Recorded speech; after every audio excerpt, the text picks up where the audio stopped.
If you work in university maintenance, Granger considers you an MVP because your playbook ensures your arena is always ready for tip-off. And Granger is your trusted partner, offering the products you need all in one place, from HVAC and plumbing supplies to lighting and more. And all delivered with plenty of time left on the clock, so your team always gets the win. Call 1-800-GRANGER, visit Granger.com, or just stop by. Granger, for the ones who get it done. This is the story of the one. As a procurement manager for a hospital system, she keeps every facility in her network stocked and ready. That's why she counts on Granger to be her single source for thousands of products, from disinfectants to lighting, air filters, and more. And with fast, dependable delivery, Granger helps her keep every facility stocked, safe, and running smoothly. Call 1-800-GRANGER, click Granger.com, or just stop by. Granger, for the ones who get it done. Ladies and gentlemen, thank you for listening, downloading, and subscribing to the latest edition of the 12 Kyle podcast. I'm 12 Kyle. Check this out. On this podcast, we're going to talk about deleting yourself from social media. Now, when I speak of social media on this podcast, I'm going to be speaking of the big three, if you will: Facebook, Instagram, and Twitter. Just on a personal note, and I don't think I'm alone in this thought, but I have given the thought of deleting my social media accounts. And it's not because I'm running from something, or it's not because I'm in trouble or I have warrants. I've just, like everybody else, you kind of see things and you hear things and you wonder, what's the purpose of social media? And I think that's a fair question to ask. And I think I'm not alone in thinking that question, because I think a lot of people, ask themselves that from time to time. What's the purpose? Why am I here? What is this that I'm looking at? What is it that I'm disseminating? And if you follow this podcast, I've talked about social media from time to time. And the reason being is because I find it to be a very interesting medium, to say the least.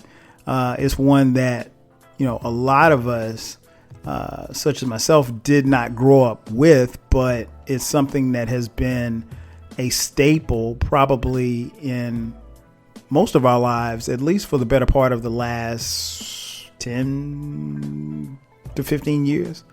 Maybe not 15, but 10 to 12, 13 years, I guess. Social media wasn't something that was always around.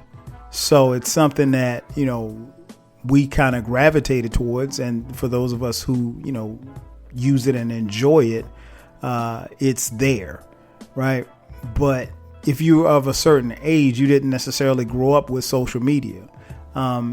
Conversely, when I look at my children, they have, they don't know a world without social media. They don't know a world without the internet. So, it's two totally different vibes there.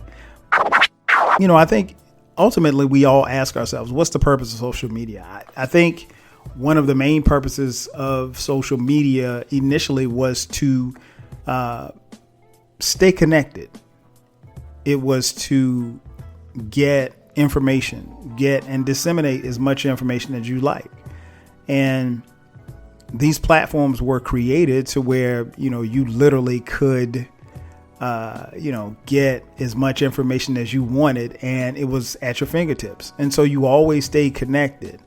I kind of, think back to like when I was a kid, and it never failed, no matter what the station.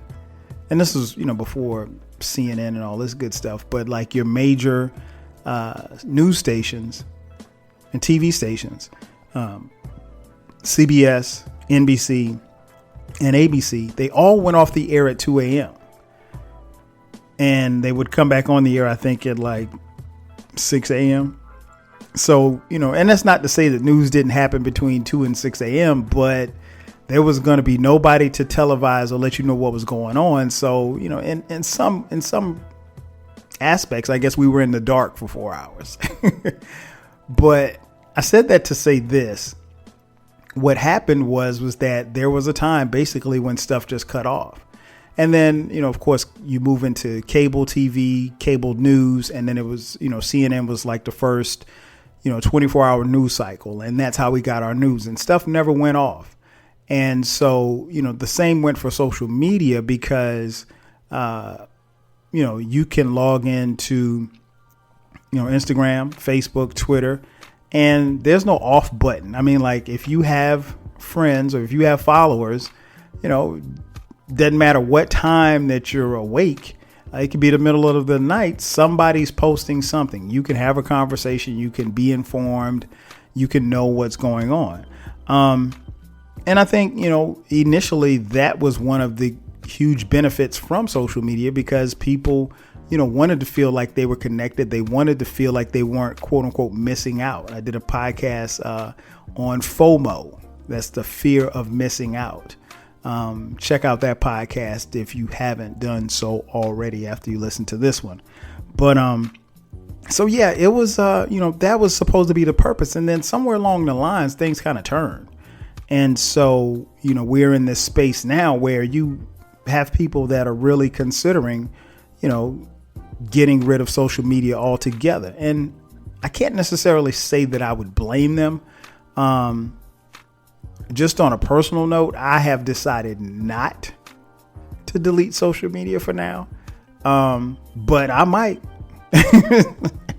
I just might. I don't know. It just depends on how I wake up. One day I might wake up and say, I don't need this, and I really don't. But, it can be a time consumer. It could be a form of entertainment. It could be a lot of different things. And I guess going back to the question, what's the purpose of social media? It really depends on who you ask, to be honest. I mean, you have some people that, could go hours, maybe days without it. And you have others, they're constantly checking their IG stories. They're constantly checking to see how many people have viewed their IG stories. They're constantly checking to see how many times that tweet got retweeted. I mean, like, they're constantly checking to see how many times their Facebook post has been liked or loved or whatever the case may be. So, again, it really just depends on who you ask when you speak of asking the question, what's the purpose of social media? I mentioned before in a previous podcast that, I have an iPhone, and iPhones just came out with this tool called Screen Time. And Screen Time basically does just that. It tells you how long you've been on a particular app or a particular website. And the cool part about it is you can actually set, an amount of time for how long you want to be on a site. So let's say Facebook. Let's say I want to be on Facebook for just an hour a day. I can set it, and it will only allow me to be on there for an hour. Now, you can actually bypass the once you get past the limit. But if you want to stay true to the limit, you could literally be on Facebook for an hour. And what that does, it helps you monitor and make sure that you're not spending too much time on these apps. And I think by and large, it was a good idea for Screen Time, but it also, lets people know just how much time they're spending. And, if the numbers aren't right, you could really look at yourself and say, well, hey, I'm spending too much time on social media. And when you say too much time, it really just depends on who you're talking about. Because for some, an hour a day might be not enough for some people. And you'd be surprised how much time you actually spend when you use the FaceTime feature. Now, I don't know what Android has because I don't have an Android. Sorry. Not sorry. But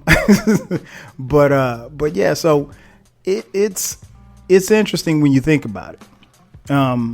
So then you ask yourself, is it better to just quit social media, or should you deactivate your accounts? That would depend on the person. I think for some, it'd probably be easier for them to deactivate their accounts because they could, then go back to it if they wanted to. But the flip side is I think once you delete it, then most people who, I don't want to say most, some people who delete their accounts, they have no intent on going back. So that actually works out for them. So it might be better for you just to delete your account. But it really just depends on the individual. You'll have to figure out whether or not it's more beneficial to you to delete it or deactivate it. Either way, if you get to a point where you feel like you're spending too much time on social media, you probably are. Why should you quit Facebook?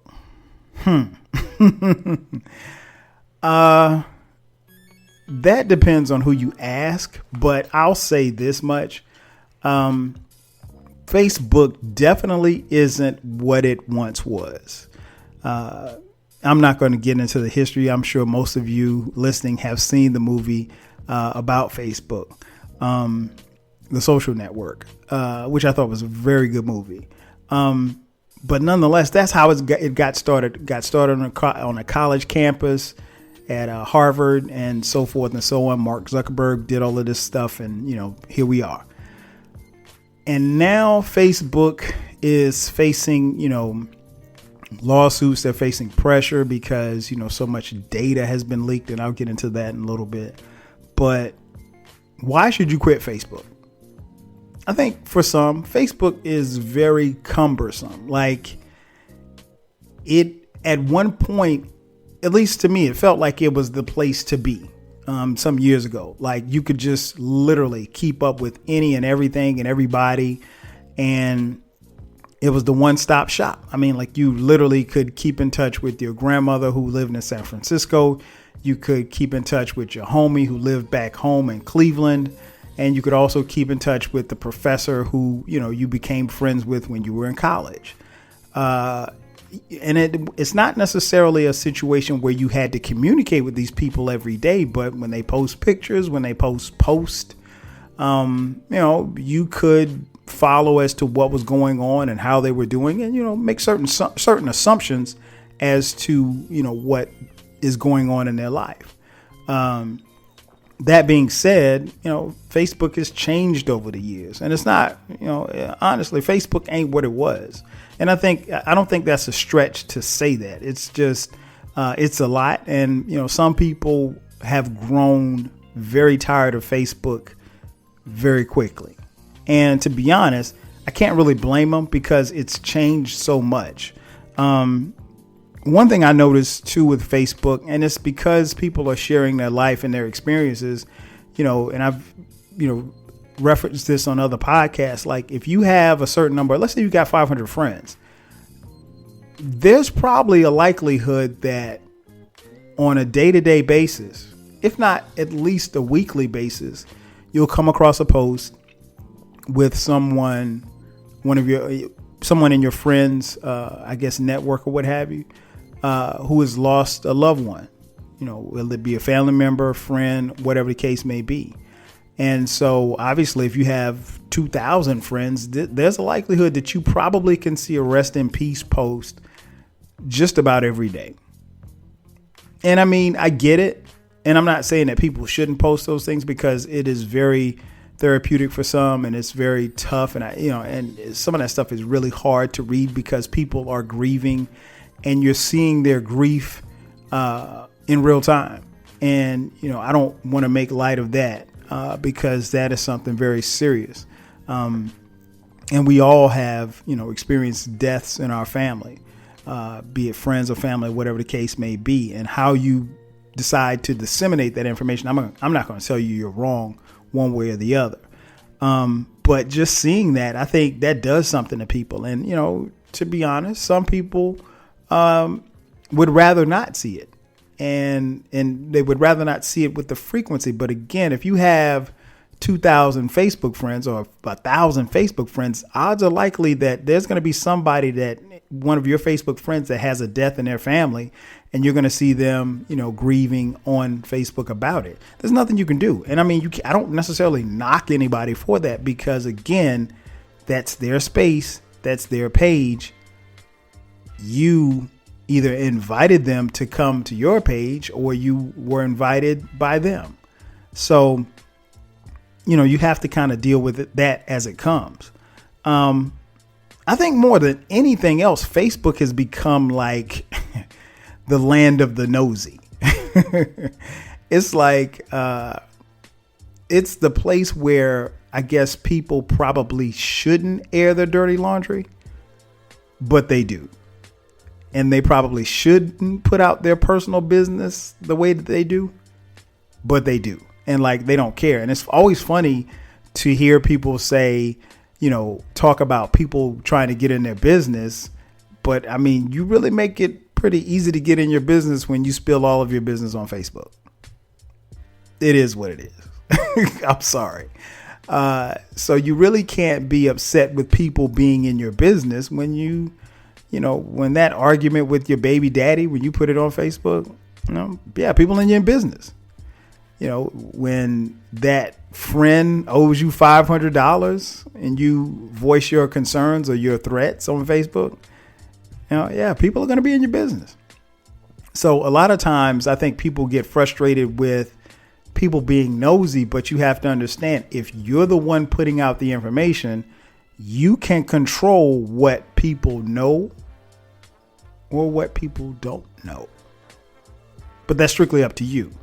But again, those are reasons why people want to quit Facebook, because, there's a lot of nosy people. And I will be the first to say, like, I've seen exchanges go back. Like, I saw this one exchange between these two women from my hometown. I happen to be, I hate saying Facebook friend. I happen to be Facebook friends with them, but we're not friends in real life. They're more of associates, right? So there was, a confrontation online about these two women and the man that they were sharing. And they proceeded to go back and forth with, trading insults on one of their pages. And, much like everybody else, while I did not comment, I was reading the comment section. I just pulled up a chair and I was like, I'm here for this, because I needed some entertainment and I was very sleepy at work that day. Sorry. But yeah, that's what Facebook has become in a lot of ways, just nosy people. And, while I wouldn't do that, and this was years ago, while I wouldn't do that today, a lot of that happens, as particularly when people and, people know each other and stuff gets messy. People tend to be rather messy on Facebook, because I think of the big three, Facebook probably is one of the more personal ones, because, you're dealing with people that really, really know you. You can get by with, having people on IG, Instagram, who don't necessarily know you like that. But on Facebook, those are the people that know you, or at least they should know you or have some type of connection with you. Same goes for Twitter. Twitter could be, you can argue with people and you could be entertaining strangers. Facebook, not so much. But I think one of the another big reason why people want to quit Facebook or, delete themselves from Facebook is because Facebook is killing people with these ads. I mean, like, you can't, like, for me, I rarely go on Facebook on my computer. Most of my Facebook viewing is on my phone. But even on my phone, there's ads for just about any and everything. And I hide the ads, or I block the ads, or I mark them irrelevant. But it doesn't matter. I mean, while I might block, the Nissan dealership that keeps popping up, that doesn't necessarily mean I'm going to block the chicken place that's, offering something or whatever like that. So you can block one ad, here comes another one. And a lot of that stuff is, based on these crazy algorithms that they have, which nobody has been able to figure out. So yeah, they're killing us with ads. And the other thing about Facebook that, really has the potential to drive a lot of people away is, Facebook is spying on us. I mean, like, they've got so much information on damn near everybody. And to be honest, most of the information that Facebook has on us, we gave it to them. It might not have been voluntarily, but we gave it to them. Well, I take it back. It probably was voluntary. We gave most of the information because they asked these questions and we were thinking, okay, well, hey, I'm getting this Facebook account. It's my page. It's just me. But no, not quite. It's not just you. And it's not just you talking. They've compiled so much data. And when we had that data breach with Facebook a couple of years ago, a lot of this stuff comes out now. But the question I have is, has the damage already been done? There's very little that we can do to erase, what has transpired. And also not just with that, but, even something simple as them tracking your location. And I'm not saying like making a post and saying, hey, I'm in, Tampa, Florida. I'm saying you physically being in Tampa, Florida, you go look on your Facebook page and you're scrolling down, and somewhere between, after 5 or 6 posts that you see an advertisement from a grocery store in Tampa. Now, you didn't let Facebook know that you were in Tampa, but they've tracked you and they know that you logged in from Tampa. That's not supposed to happen. But then again, it could be written in the fine print. Who knows? Facebook has changed so much. So, that's another reason why I think a lot of people are looking to delete Facebook. Why should you quit Instagram? That's a good question.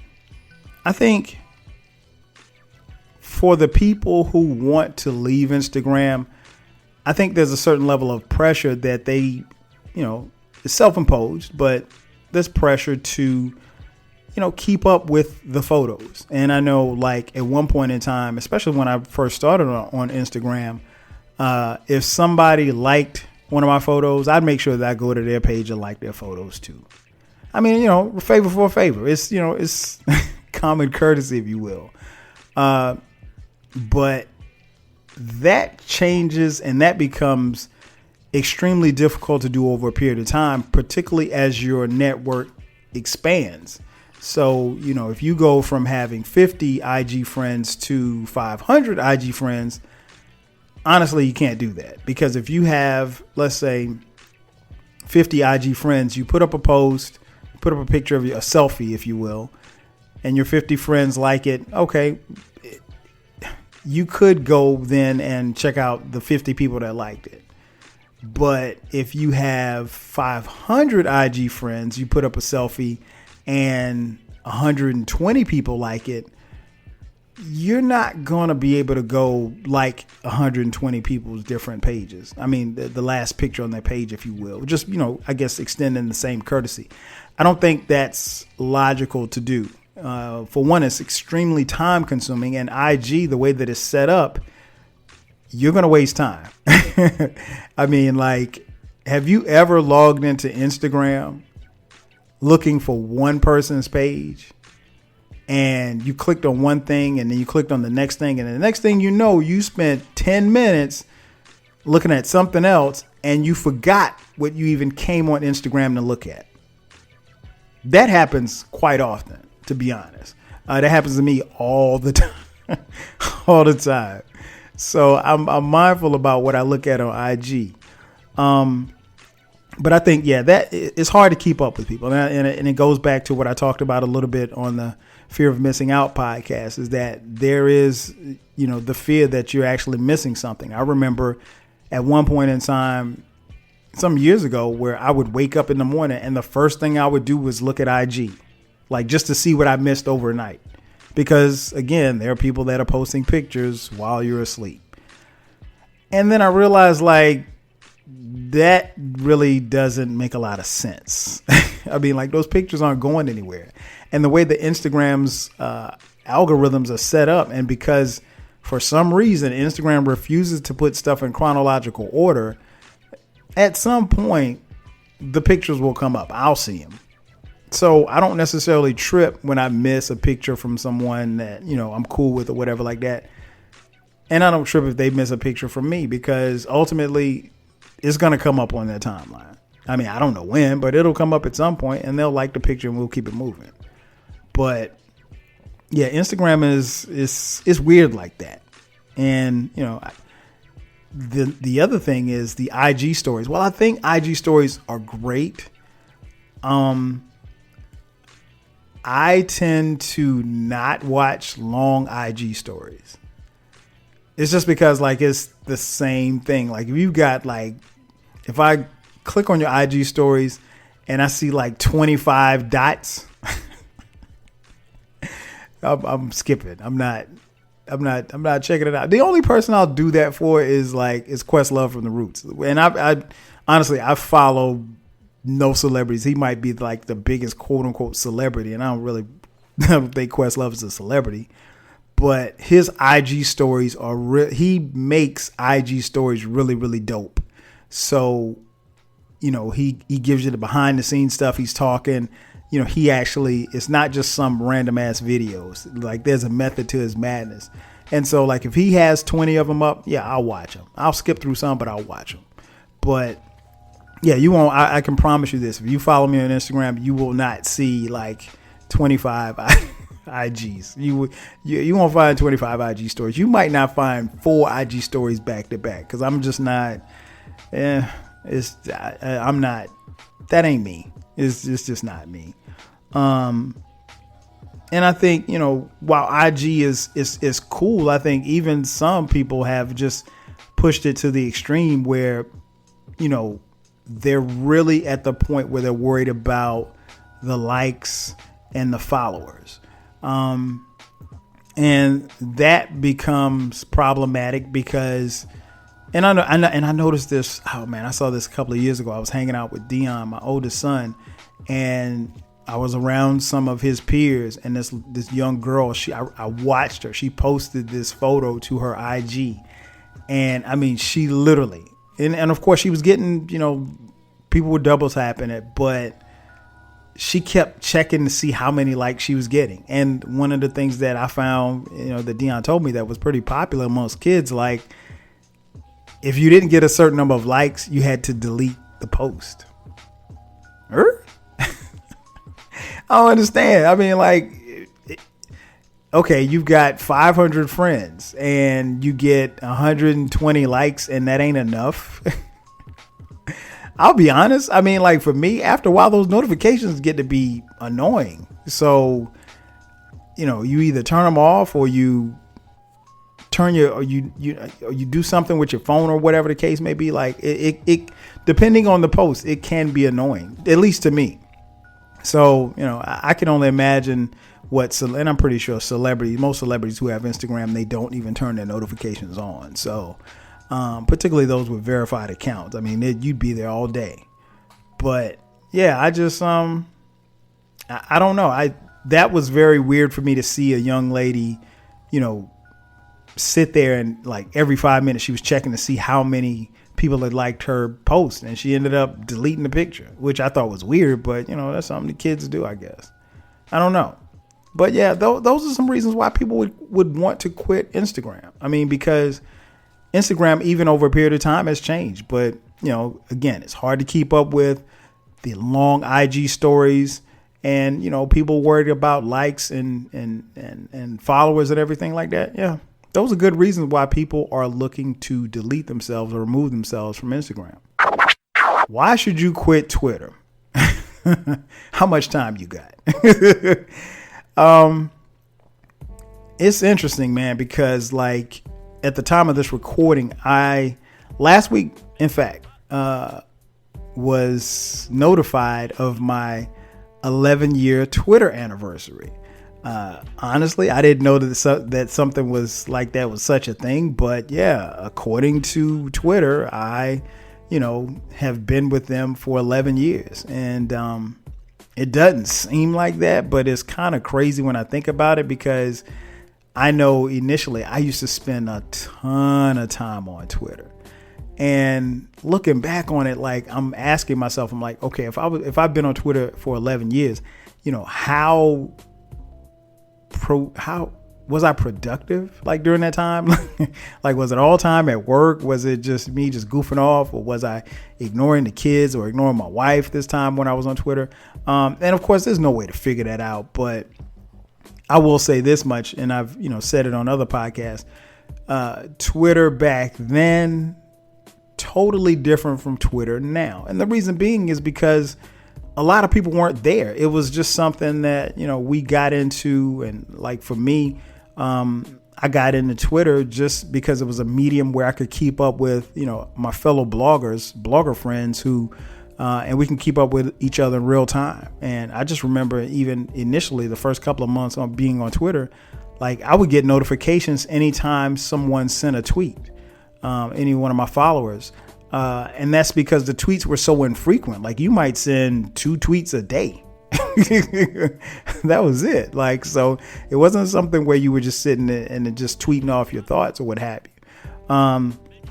But yeah, having that anniversary, if you will, just kind of reminded me of just how, much things have changed. Obviously, I mean, the elephant in the room is, there's a lot of negativity on Twitter. I'm sure that there's negativity on Facebook and Instagram, but not like Twitter. Twitter is the place for the clapbacks and threats and everything else. And it's not. I mean, it's a medium in which they are trying to govern certain things, but it's really, I don't really know how much governing you can do, to be honest, because they've allowed so much stuff to go on for so long. You really can't reel people in at this point. But yeah, it's a lot of negativity. I'll be honest. My Twitter intake is very minimal compared to what it used to be. Like I might jump on in the morning, say what's up, say good morning, fire off a tweet or two. I might tweet again, maybe midday. I've kind of noticed here recently, like when I get home, I rarely get on Twitter, and there's no particular reason, because I mean, it's not like I'm doing stuff, but even if I'm just sitting at home watching TV, unless it's a baseball game or football game or basketball game, I might tweet then. I might not. I remember loving tweeting through live events, award shows and stuff like that. But now, because I don't want to miss it. And then I think sometimes, you spend so much time on Twitter that you miss what's going on in the room. And to be honest, I don't want to miss what's going on in the room. Now, if I'm in a room by myself, I guess it's a little different, but it's really not a lot of fun in that for me. But again, the negativity, the constant fighting on Twitter. I mean, like, Twitter was supposed to be a place for your thoughts. And now you put out a thought, everybody will tell you that your thoughts are wrong. And, subsequently, fights and everything. And I don't mean fights, fist fights, but I mean virtual fights happen. People get blocked. I don't want to say nobody. Very few people agree. There's a lot of dysfunction when it comes to Twitter. And, to be honest, it would be easy to quit Twitter, because why would you want to sit and beef with people that you don't know? Because most of the people on Twitter, you don't know. And they don't know you. So, unlike Facebook, it's not personal. I mean, like, if I say something that you don't like and you say something that I don't like, then, why should we go back and forth? I'm not going back and forth with you. I could easily ignore you, or I could block you. I'd probably block you because that's a lot better. But yeah, it's and the other thing about Twitter, obviously now, is it's so politically charged. I mean, it wasn't like that in 2017. It just wasn't. And of course we didn't have the same political climate, I guess, but it's very politically charged. And I mean, like you don't have to scroll far on your timeline to hear or to see people talking about politics and, what this person did or what that person did. And there's so many different things that I think is wrong with Twitter. I come to Twitter, but again, I don't spend a lot of time. I don't spend as much time as I used to. And there was a time when I used to, scroll up and down the timeline. I don't do that anymore. I tweet from my mentions if you hit me up, and I end up, kind of tweeting with the same people every day. So I'm cool.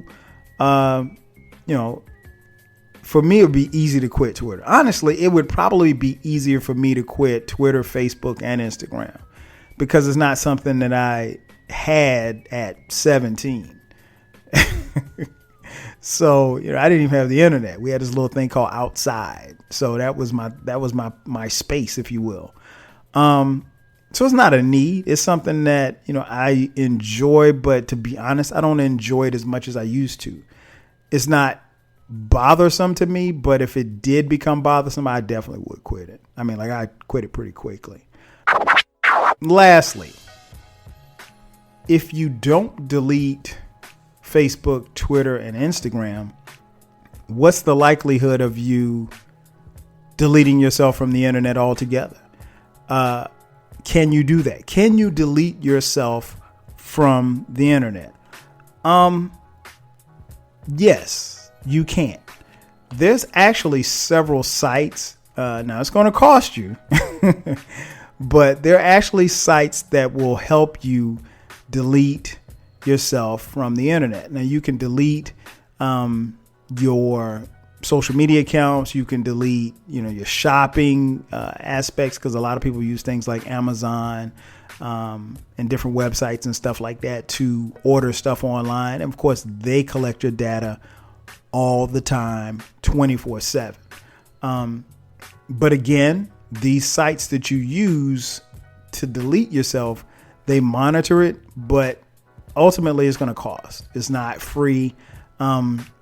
I would name them, but they're not paying me for it. So I'm not going to name them. Nonetheless, it's possible. Unfortunately, there's no way for you to fully delete a tweet or a Facebook post or an IG post. Yeah, you could delete your account. You could remove yourself from Twitter. You could remove yourself from IG or Facebook. But in theory, once you've posted it, it's not deleted. It's out there. I guess that's what I tell my kids. Once you push send, it's out there, and it's not.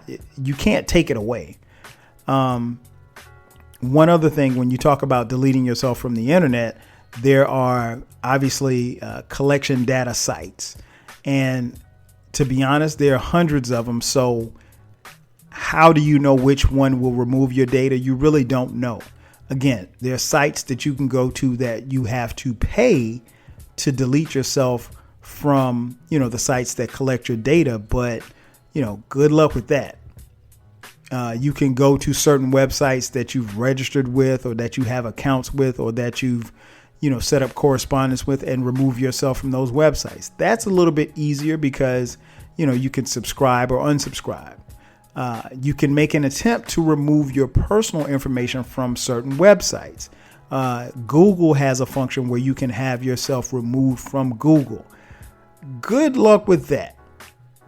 I'm told that it works, but it's not something that's going to happen overnight. It's something actually that's going to take a little while to do because Google has so much of your information. And again, some of the information they've collected over the years just based on how you've, moved around, but most of the information you voluntarily gave it up. And most of us don't read the fine print as to what we're actually getting into when we sign up for these things.